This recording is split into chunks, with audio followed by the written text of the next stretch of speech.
Hello everyone, and welcome to my General Hospital official channel. I hope everyone is having a wonderful day. Before we begin, please hit the subscribe button and give this video a thumbs up. The tension in Port Charles had been brewing for weeks, but nothing could have prepared anyone for the explosion that was about to erupt. The whispers around the Metro Court bar had turned into loud speculation, and Ronnie Domestico could no longer hold his tongue. For too long, he had watched Martin Gray manipulate, lie, and charm his way through every situation with that sly southern smile. But the truth was uglier than anyone knew, and Ronnie had the evidence to prove it. The early morning air was thick with unease as Ronnie walked into the Metro Court, his eyes scanning the room until they locked on Martin, who was casually sipping his coffee, pretending as if his world wasn't about to crumble. "Morning, counselor," Ronnie said dryly as he approached the table. Martin looked up, smiling that smooth, practiced grin that had gotten him out of more than one tight corner. "Detective Domestico," Martin replied with a hint of mockery. "To what do I owe the pleasure? Don't tell me you're here to arrest me for jaywalking again." Ronnie didn't smile. He dropped a thick envelope on the table, the sound of paper hitting wood echoing louder than it should have. "You know what this is, don't you?" Ronnie asked. Martin's grin faltered, just a bit. "Should I?" he said, trying to sound amused, but his hand tightened around his coffee cup. Ronnie leaned forward. "You've been stealing from your own clients, laundering money through dummy corporations, and lying to the IRS. You think nobody would catch on, but you made one mistake, Martin. You used the wrong name in one of your shell accounts." Martin's expression shifted from smugness to discomfort, though he quickly tried to mask it. "That's a serious accusation," he said carefully. "You better have proof before you start slinging that kind of mud." Ronnie smirked. "Oh, I've got proof. Copies of transactions, wire transfers, even a signed affidavit from someone you double-crossed.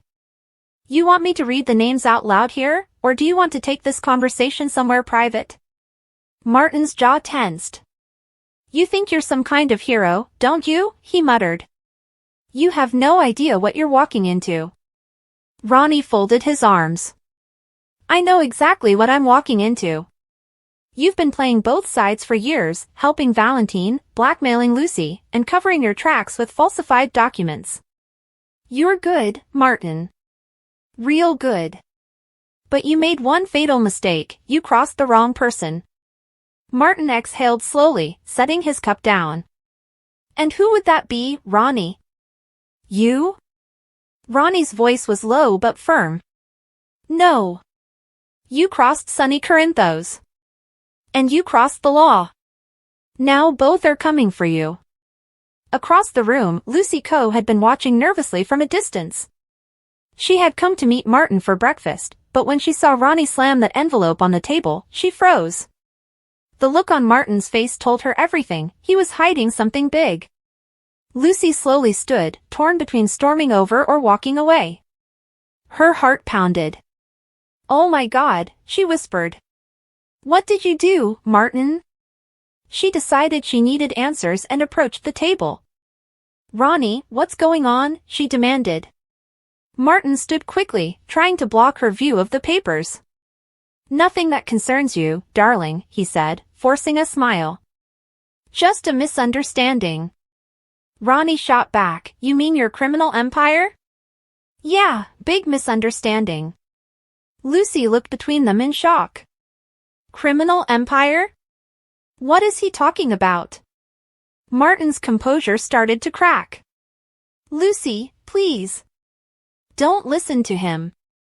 This is a setup. Somebody's trying to ruin me." Ronnie shook his head.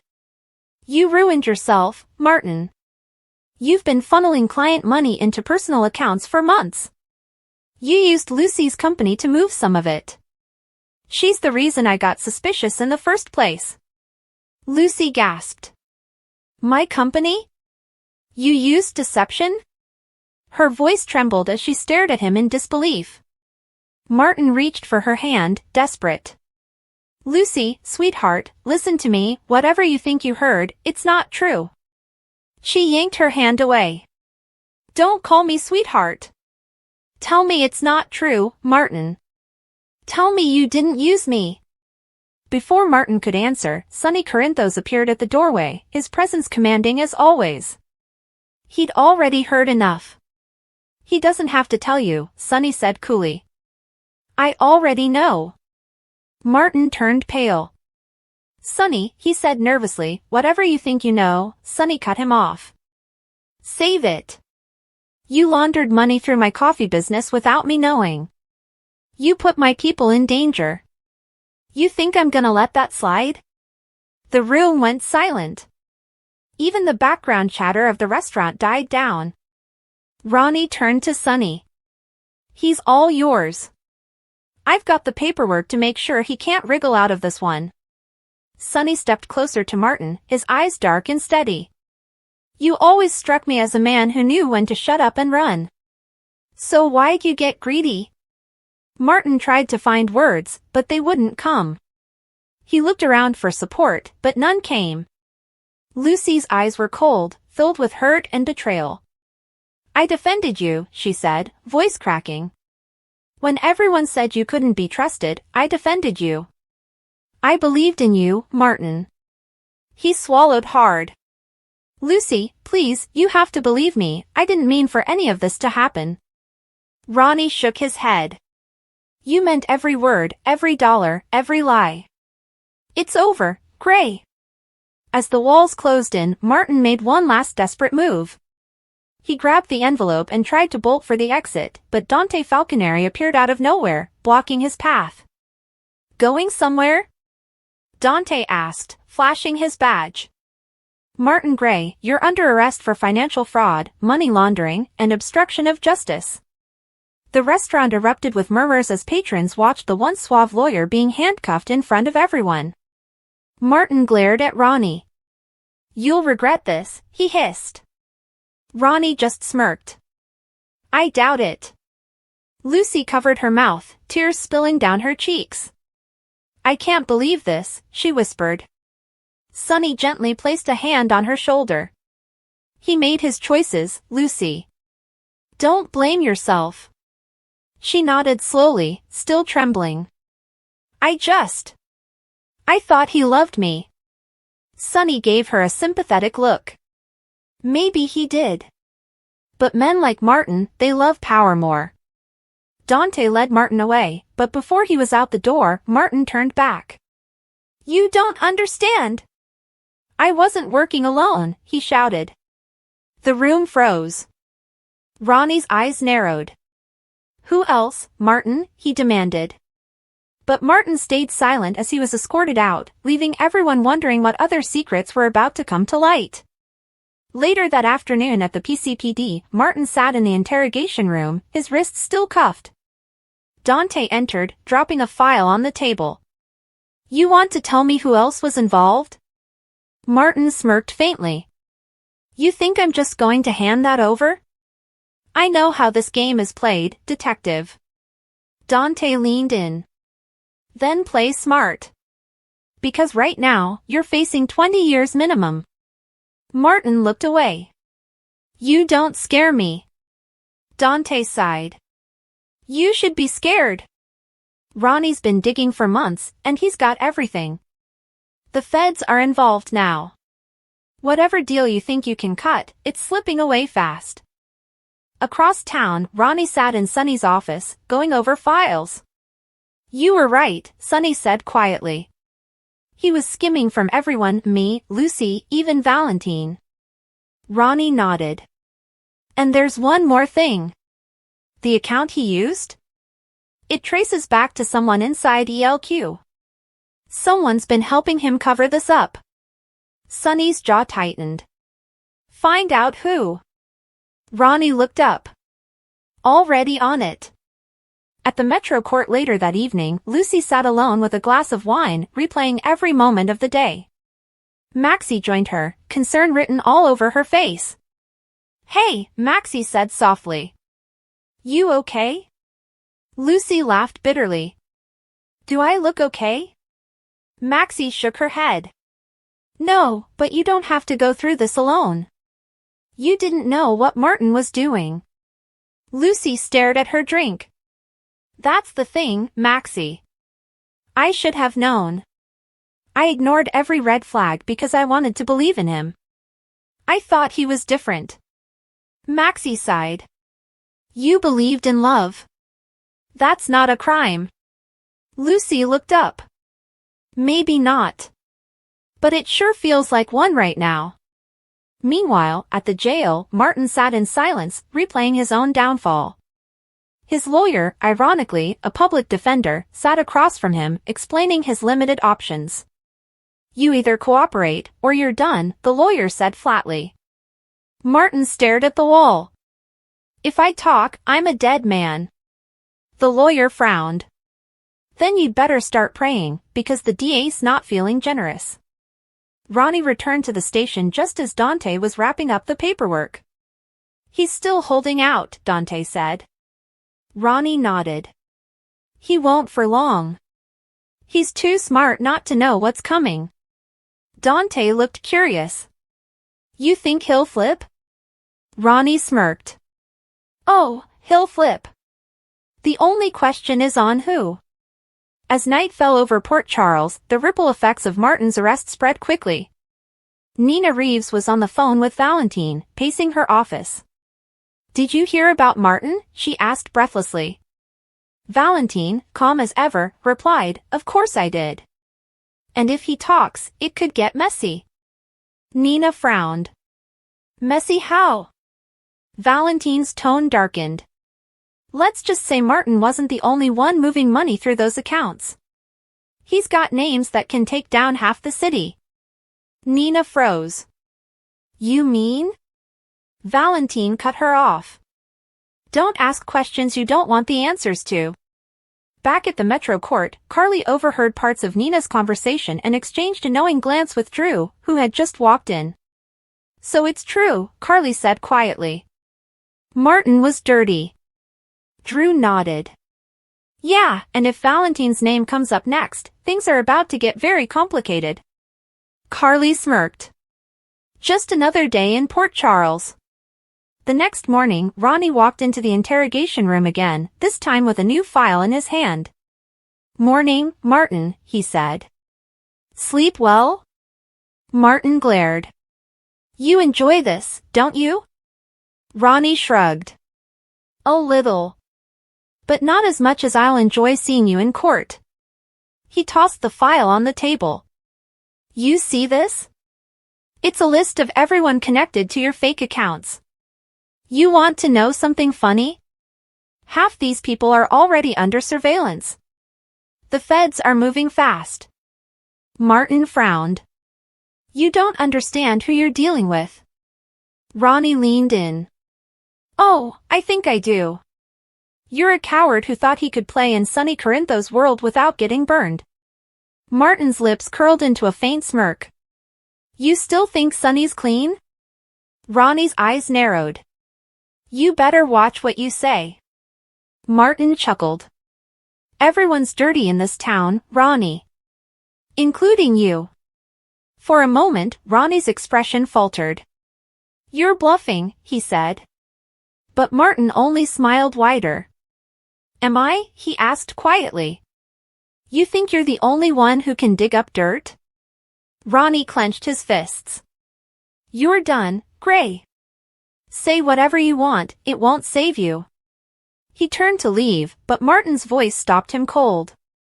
I know about the Rivera case, Martin said softly. Ronnie froze. What did you just say? Martin leaned back, eyes gleaming. You heard me.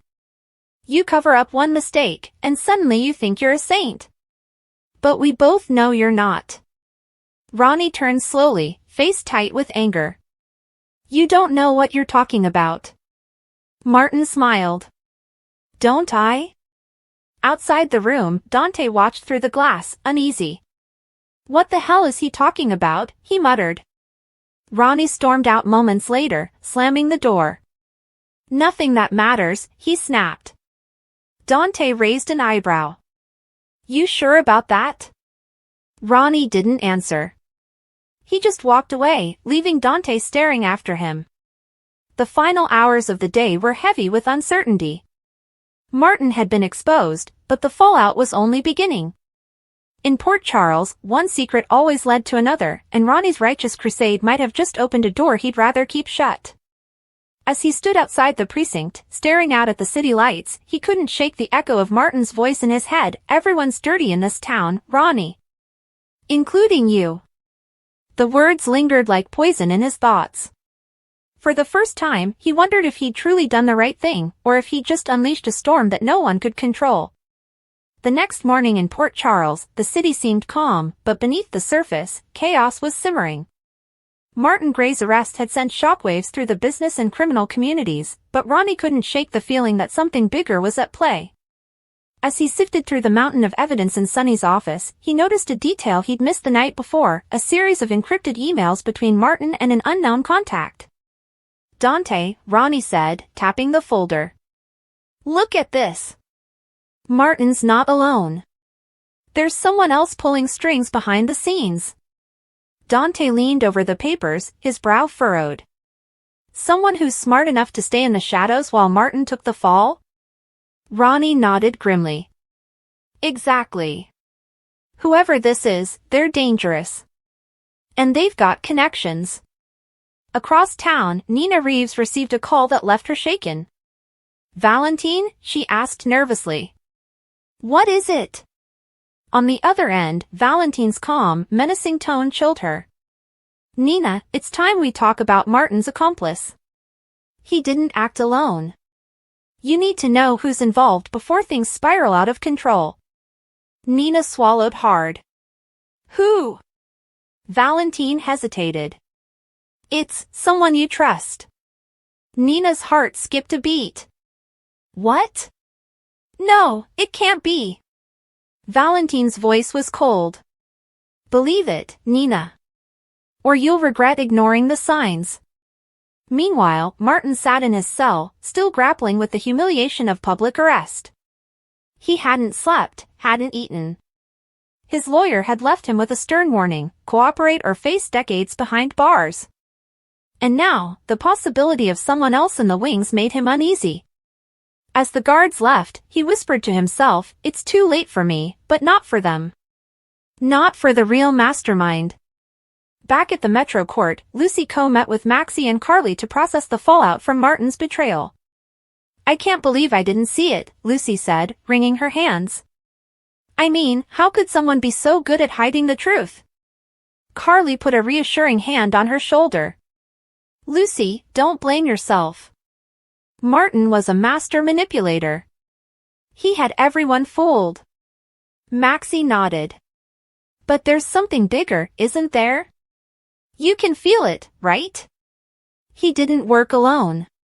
Lucy's eyes widened. "Yes. That's what Ronnie said. Whoever's behind this, they're dangerous." Sonny Corinthos, however, had little patience for speculation. He sat in his office, deep in thought, when Dante entered. "Boss, we've traced some of Martin's accounts. There's a pattern, one that leads straight to ELQ." Sonny slammed his hand on the desk. "I knew it. That's why Martin was so bold, he had protection. Someone in the corporate world covering his tracks." Dante frowned. "And that means Valentine's probably right. This goes deeper than just Martin." Sonny's jaw tightened. "We find them. Whoever's behind this, they're not getting away with it." Later, at ELQ, Nina paced nervously. She couldn't shake the feeling that Valentine had planted seeds of paranoia just to control her. But deep down, she knew he wasn't lying. The person behind Martin's crimes was someone she knew well, someone she trusted professionally, maybe even personally.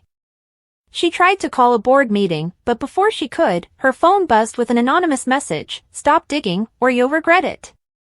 Nina froze. Her hands shook as she reread the text. "It's true," she whispered to herself. Martin wasn't alone. Meanwhile, at the PCPD, Ronnie and Dante worked around the clock. "We've pulled surveillance footage from every transaction Martin made," Dante said. "There's one consistent signature: someone else is moving money in and out at key points, but we can't identify them yet." Ronnie leaned back, frustration etched across his face. "They're careful, professional. Whoever they are, they know what they're doing. This isn't just small-time laundering. This is organized, systematic, and dangerous. Dante's phone buzzed. Wait! Look at this! On the screen was a picture sent anonymously, Martin handing over a briefcase to a shadowy figure outside ELQ headquarters. Dante's eyes widened. Bingo! There's your partner. Ronnie studied the photo. Good. Now we know who to look for. At the Metro Court later that day, Lucy received a surprise visitor. Maxie nudged her. Guess who? Lucy turned to see Chase coming in, his expression tense. Lucy, we need to talk, he said. It's about Martin and someone else. Lucy's stomach sank. I know, she admitted. I've been trying to figure out who. Chase hesitated, lowering his voice. It's Nina. Lucy blinked in disbelief. Nina? Are you serious? Chase nodded. She's being manipulated, but she's involved somehow. Martin had her doing transfers without realizing the full extent. Lucy's mind raced. Oh no, she doesn't even know what she's done. We have to stop this before it destroys her. Meanwhile, Valentine was already making his move. In his penthouse, he reviewed the same files Ronnie and Dante had, smirking as he traced the network of accounts. Port Charles is a delicate game, he muttered. And everyone thinks Martin was the king. But the real puppet master is still in control. A knock at the door interrupted him. It was Liesel Albrecht, and she handed him a folder. Everything you asked for, she said. Valentine scanned the documents. Excellent. Soon, everyone in Port Charles will realize they've been pawns. That night, Sonny called a meeting at the warehouse. Dante, Ronnie, Carly, and Maxie gathered, all tense. All right, Sonny began, we know Martin had a partner. We know they're connected to ELQ. And we know they're smart enough to hide in plain sight. So we need a plan. Ronnie leaned forward. We can trace the accounts, set up a sting. But we need a bait, something that'll get them to act without realizing they're being watched. Carly's eyes lit up. We could use Martin himself. Get him to cooperate while secretly tracking any communication with the accomplice. Sonny nodded.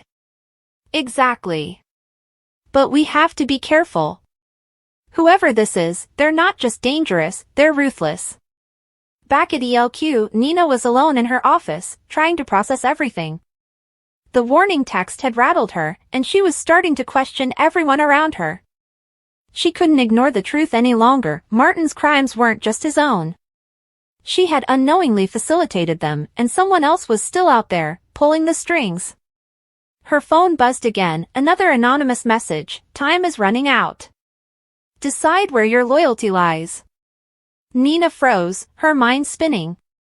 She knew Valentine was behind it, or at least influencing the events, but she also knew that if she acted wrong, she could ruin herself completely. Meanwhile, Martin sat in his cell, growing more anxious with each passing hour. He had never felt so powerless. He tried to send a message to his mysterious partner, but he had no access, no leverage. He whispered to himself, if only I knew who you really were, maybe I could save myself. But deep down, he knew he was out of options. Whoever this person was, they weren't going to save him, they were going to use him. Back at the PCPD, Ronnie and Dante monitored all activity tied to Martin's network. We've got a lead, Dante said, pointing to a set of transactions. They're coming from Nina's office, but she's just a pawn. Ronnie frowned. Then we need to protect her and trap the real mastermind. If Martin flips, we'll have a window. But it has to be fast. Dante nodded. And dangerous. Whoever's behind this won't hesitate to destroy anyone in their way. At the same time, Carly and Maxie arrived at ELQ, confronting Nina directly. We need to talk, Carly said firmly. Nina's eyes narrowed. I don't know what you're talking about. Maxie stepped forward, holding up a folder of evidence. Stop lying, Nina. Martin's crimes went through your company. He didn't act alone, and we think you've been targeted by the real mastermind. Nina swallowed hard. I didn't know. I swear, I had no idea. Carly's voice softened slightly. Then help us. Help us catch whoever's behind this before it's too late. Nina nodded slowly. All right. I'll do whatever it takes. I won't let Martin, or anyone else, destroy Port Charles. As night fell over the city, the stage was set. Martin's arrest was just the beginning. Ronnie, Dante, and Sonny prepared for the trap, while Nina, Carly, and Maxie braced for the dangerous truth behind Martin's partner. Somewhere in the shadows, the real puppet master watched, patient and calculating, ready to strike. And in Port Charles, one thing was certain, the storm was far from over. Ronnie's hands trembled as she gripped the folder, the edges of the documents cutting lightly into her palms. She had spent weeks gathering evidence, piecing together Martin's trail of lies, deception, and crimes that no one else seemed to see. The hospital hallway felt colder than usual, the fluorescent lights flickering overhead, as if reflecting the unease that churned in her stomach. She glanced down at her phone, it was almost time. The meeting with Jason and Carly was scheduled in 15 minutes, and she knew she had to deliver everything, no matter the risk. Martin had been untouchable for too long, manipulating the staff, hiding his illegal dealings behind a veneer of charm and professionalism. Ronnie's mind replayed the countless moments she had watched him evade justice, how he had silenced witnesses, bribed officials, and exploited patients. The anger simmered beneath her calm exterior, fueling her determination. Walking into the room, Ronnie saw Jason pacing. His eyes lit up when he saw her, a mix of relief and concern etched on his face. You have it? He asked, his voice low, urgent. Ronnie nodded, sliding the folder across the table toward him. Carly, already seated, leaned forward, her brows knitted. Ronnie, are you sure about this? Once this goes public, there's no turning back. Ronnie swallowed hard. I've triple-checked everything. Martin's crimes, they're all here. Fraud, embezzlement, even patient endangerment. He can't deny it, and he can't bury it this time. Carly's hand rested on the folder, hesitating, a flicker of worry crossing her features. We need to be careful. Martin is dangerous. He won't go down quietly. Ronnie's gaze hardened. Then it's good that we're ready. He underestimated me, and that's about to be his biggest mistake. Meanwhile, across town, Martin leaned back in his office chair, sipping a glass of scotch with a smug expression. He thought he had covered all his tracks, that no one suspected the depths of his schemes. He tapped his fingers against the polished mahogany desk, a satisfied grin on his face. But deep down, a small, nagging worry lingered, a whisper that someone was watching, that someone had connected the dots he had meticulously tried to erase. He shook it off, convincing himself it was paranoia. After all, who would dare challenge Martin in Port Charles? He had built a reputation, and fear was his currency. Yet, in the back of his mind, he couldn't ignore the recent encounters with Ronnie, her questions, her insistence on digging deeper. Back at the hospital, Ronnie took a deep breath and began laying out the evidence. It started with the financial records, she said, sliding papers across the table. Jason picked up a report, scanning the numbers. This is huge, he muttered, frowning. Carly leaned closer, her hand covering her mouth in shock. He's been stealing from the hospital and patients' funds? Ronnie nodded. Not just stealing. Manipulating, threatening, and covering up. And it's all documented here. Jason's jaw tightened. We need to move fast. If this goes to the authorities, Martin will retaliate. We have to anticipate every move he could make. Ronnie's resolve strengthened. I'm ready for whatever he throws at me. He's never seen me this determined. As the trio strategized, Martin's instincts began to prick at him again. Something was off, there had been too many interruptions in his schedule, too many questions from staff that weren't his usual routine. He stood abruptly, the chair scraping against the floor, and picked up his phone. I want a full report on anything unusual happening today, he demanded, voice sharp, leaving no room for error. His assistant nodded, intimidated, and quickly began compiling updates. Martin paced the office, a storm of suspicion brewing. He couldn't afford to be blindsided, not by anyone, and certainly not by someone like Ronnie, who had always been meticulous, clever, and unexpectedly brave. The day progressed, tension threading every conversation and glance in the hospital corridors. Nurses whispered, doctors exchanged wary looks, and the air felt heavier as if everyone sensed the impending revelation.